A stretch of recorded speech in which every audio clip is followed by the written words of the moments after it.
literacy lovers. My name is Gizem Kapıyoldaş, an ELT student from MEF University.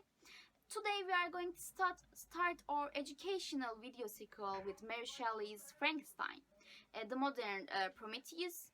I hope this sequel helps you in your literary studies. Mary Shelley is an English writer known for the horror novel Frankenstein. She is the daughter of William Godwin, a feminist philosopher and writer.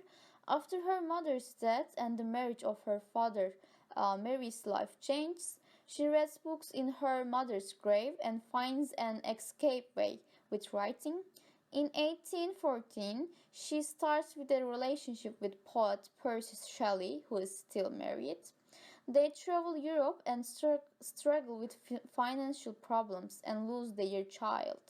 The next summer, with Jane Clairmont, Lord Byron, and John Polidori, they travel to Switzerland, and Mary Shelley writes the Frankenstein with a competition.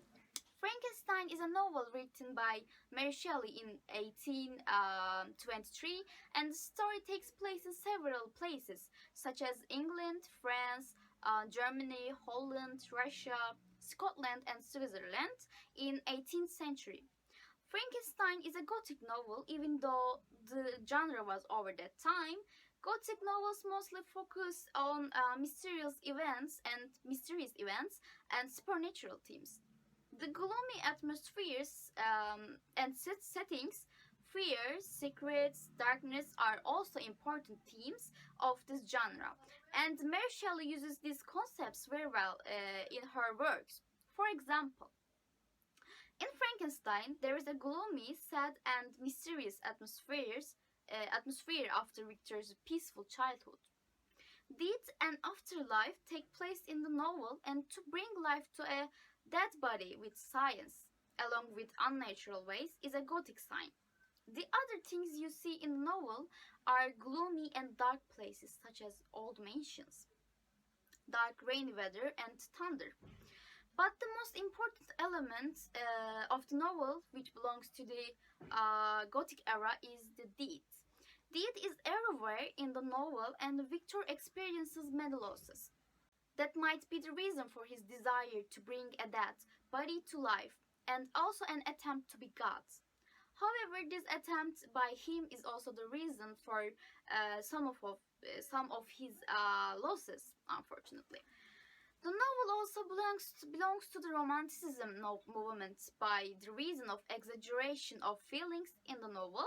You can easily understand this when you read the novel.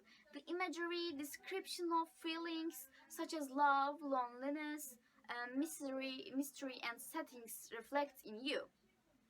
I also think that Mary Shelley is inspired by the idea of John Locke's tabula rasa. Tabula rasa mentions that a child's mind is a blank slate, and characteristics of the good or evil develop later on. Locke also states that children's personality primarily formed by the way of parents raising. So the parental theme is important as in the Frankenstein novel too. The creature first wakes up with an empty mind, just like a newborn baby, and with abandonment of his own father and the exclusion of the people, he turns into an evil creature, although he was good in the beginning. The other inspiration of the novel might be the events of the year without summer. And in this period, everything is dark, gloomy, and dusty because of the eruption of Mount of Tamboro. The torrential rains were all over Europe, and there was a cold atmosphere. So Mary Shelley and her companions were also affected by this event. To understand the text, let's take a look at summary. The novel starts with a letter by Robert Walton, the captain of a ship that gets stuck near St. Petersburg. The captain writes to his sister in England when a man called Victor appears on the ice riding a dog sled. Captain takes Victor to his ship, and our story about this man's supernatural creature starts. Victor first mentions his peaceful life in Genoa, Switzerland, and the events takes place in the 18th century. His parents adopt a girl named Elizabeth from Victor to marry her. After Victor's blissful childhood, his beloved mother dies and the first crack forms. Later on, he applies for the university to study philosophy, chemistry in Ingolstadt. That time, Victor consumes with the idea of bringing life to a dead body with his charged knowledge. He managed to create a creature from coarse pieces collecting from cemeteries. However, he becomes terrified from the creature, runs to the streets. When comes back with Henry, he sees that the creature is no longer there and confines to bed by illness. Henry takes care of him in the meantime. In Geneva, Victor's little brother William is murdered, and their servant Justine is held responsible. Despite Victor telling his family that his monster killed William, no one believes. To ease his suffering, Victor takes a vacation to Swiss Alps.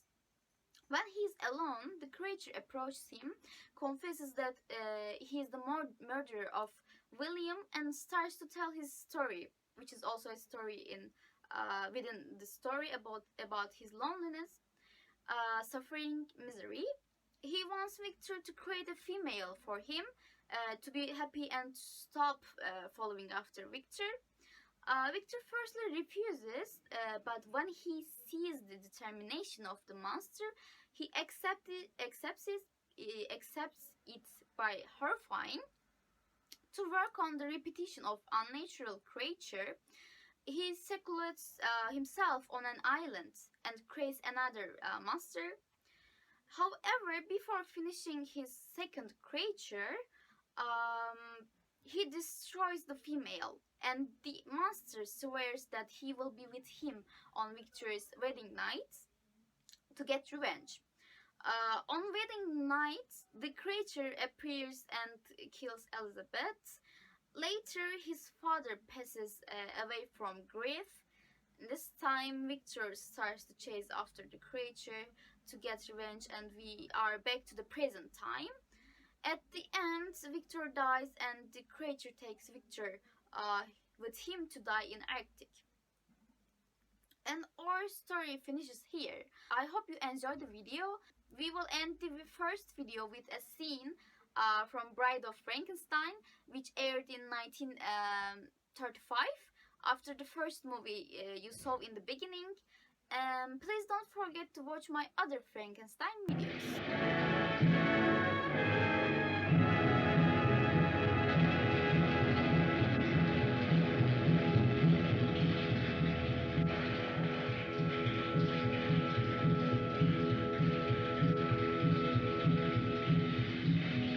Remove the diffuser bands.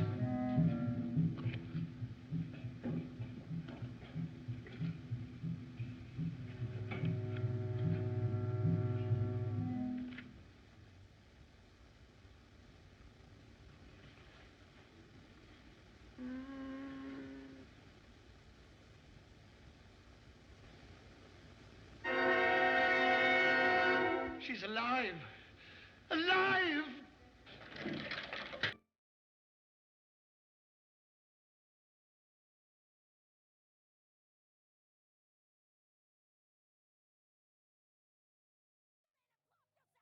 Of the TV. Well, what about me? What about my needs? Everything is you. They always start out nice when you marry them, but afterwards they turn into real monsters. Oh, and where's your paycheck this week, huh?